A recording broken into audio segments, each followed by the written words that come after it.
ડ્રગ્સના દૂષણ વિરુદ્ધ સુરત પોલીસની તવાઈ। એમડી ડ્રગ્સ સપ્લાયરની લાલગેટ પોલીસે કરી છે ધરપકડ। નાસ્તો ફરતો આરોપી આદિલ ઉર્ફે જાદુ રફીક સકંજામાં આવ્યો। અગાઉ ઝડપાયેલા શખ્સને એમડી ડ્રગ્સનું વેચાણ તેણે કર્યું હતું, તો અંગત આર્થિક લાભ માટે ગેરકાયદે ડ્રગ્સ ખરીદીને વેચતો આરોપીને કોર્ટમાં રજૂ કરતા 1 દિવસના રિમાન્ડ મંજૂર કરવામાં આવ્યા।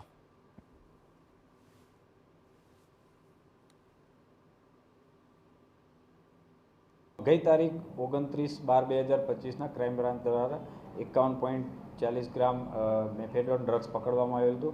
जे ते वखते अगाउनो आरोपी अरबाज शेख धरपकड़ करवामां आवेली हती अने तपास दरमियान आरोपी आदिल उर्फे जाडो उर्फे मसालो रफीकभाई वाणिया रहे शाहपुर सूरतवाळो नास्तो करतो हतो।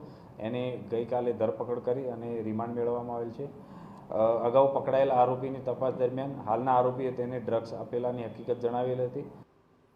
પોલીસે ઝડપેલ આરોપી આદિલ ઉર્ફે જાદુ રફીક વાણિયાએ અગાઉ અરબાઝ શેખ નામના શખ્સને ડ્રગ્સનું વેચાણ કર્યું હતું।